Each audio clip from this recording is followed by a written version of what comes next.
want to talk about something called enthusiasm. Enthusiasm is very important if you're a lifetime technician. I'm not talking about the carpetbaggers, meaning the people that got into this because there was just some quick money there.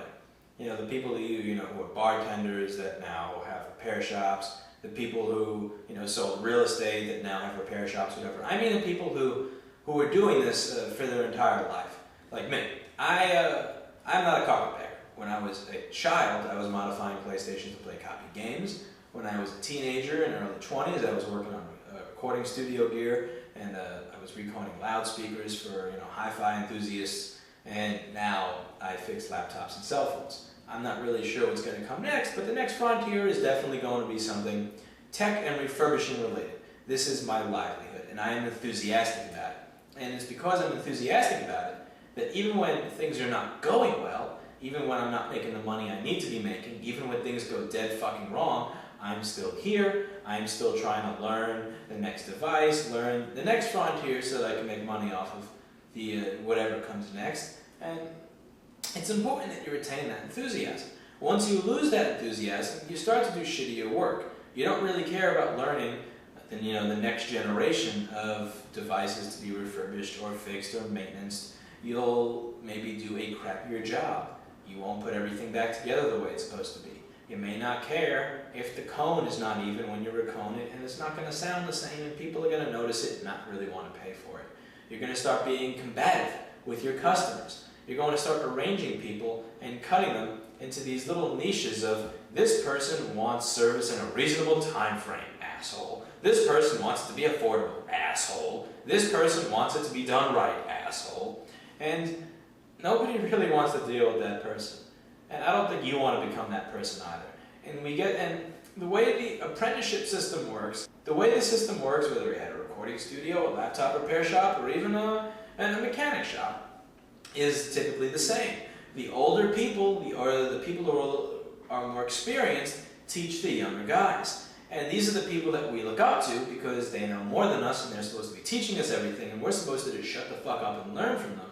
But the reality is that quite a few of these people have lost their enthusiasm. I used to think to myself, I am never fucking becoming you. I'm going to shut up and learn everything that I possibly can from you because you have a wealth of information to provide me, and I'm very appreciative for that, but I am never becoming you. And it's easy over time to become a technician who has no enthusiasm for their job as it gets eroded away. You may not notice that right now. It's easy now when people are hugging you after you've taken $400 of their money to give them back the same piece of shit they had before they broke it. That's easy to remain enthusiastic.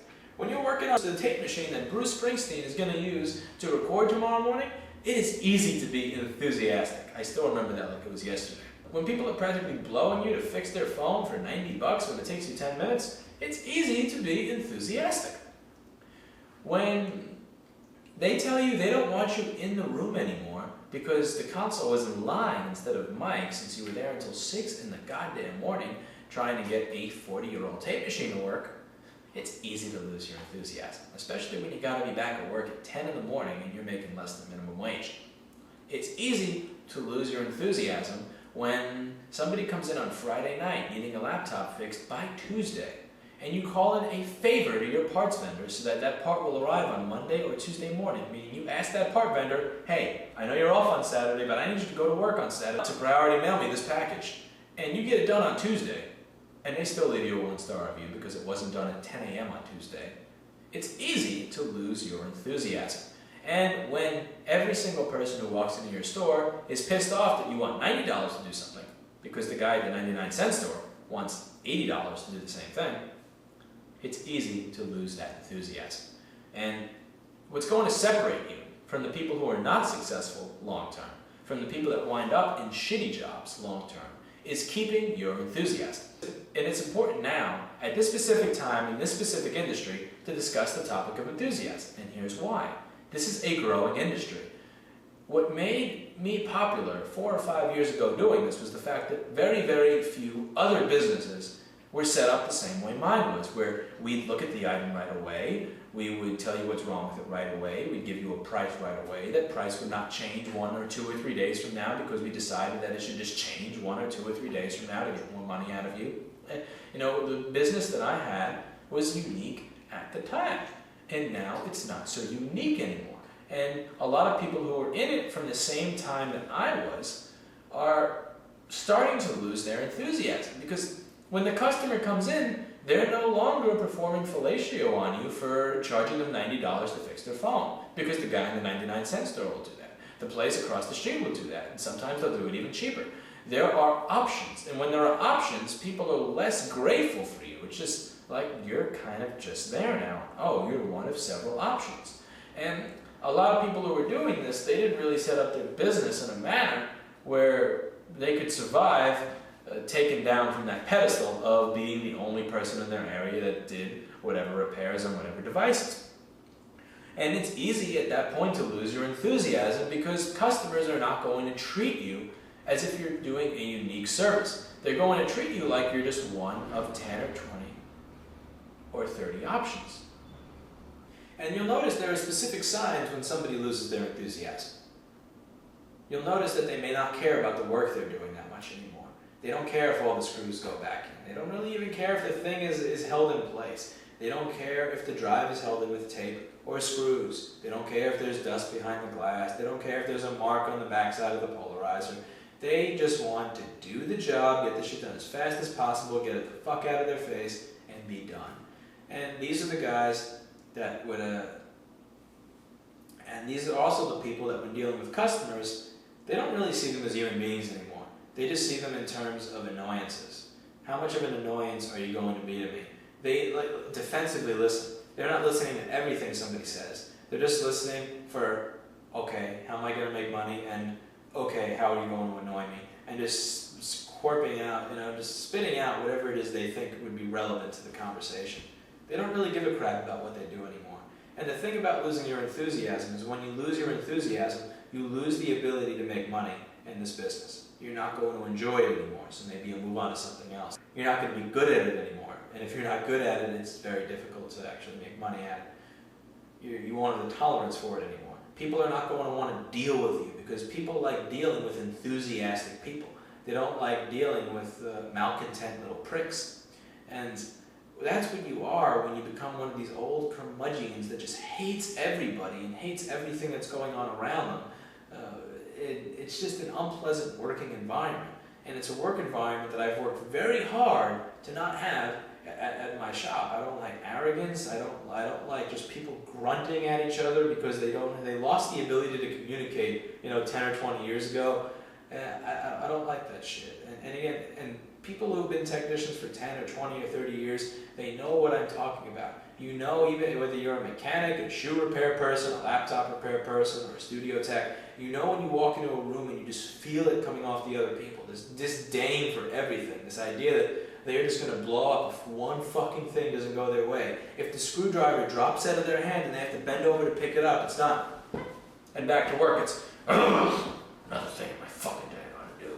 And it's dangerous becoming one of those people. The only person who should be able to take your enthusiasm away is you. Nobody else, not a customer. Do not let customers, do not let vendors, do not let employees, do not let any motherfucker out there but you take away your enthusiasm for this job, because this is one of the greatest jobs on earth. Trust me, fixing shit for a living is fun. Taking something that was a piece of crap and turning it into something that is gold is fun.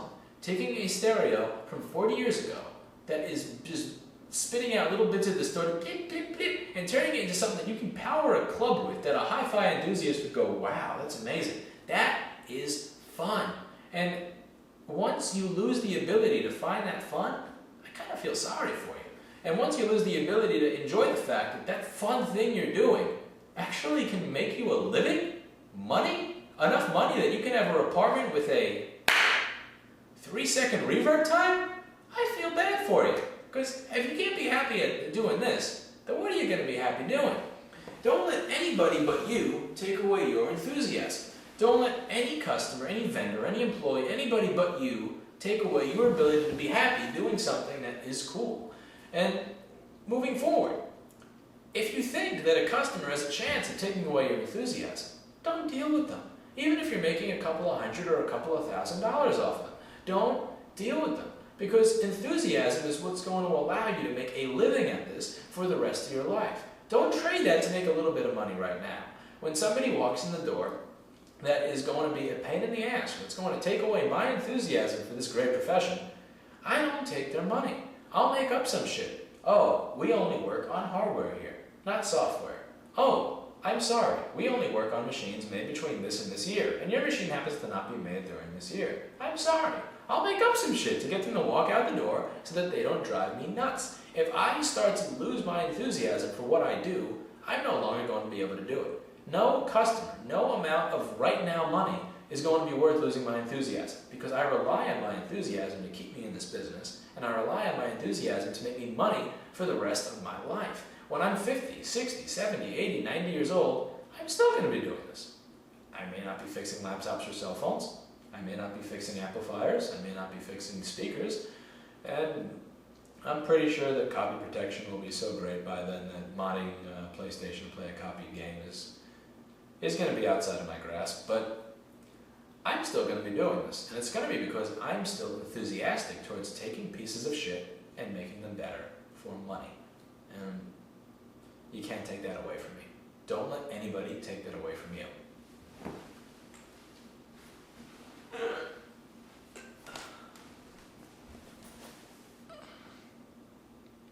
Say hello, BlackBerry.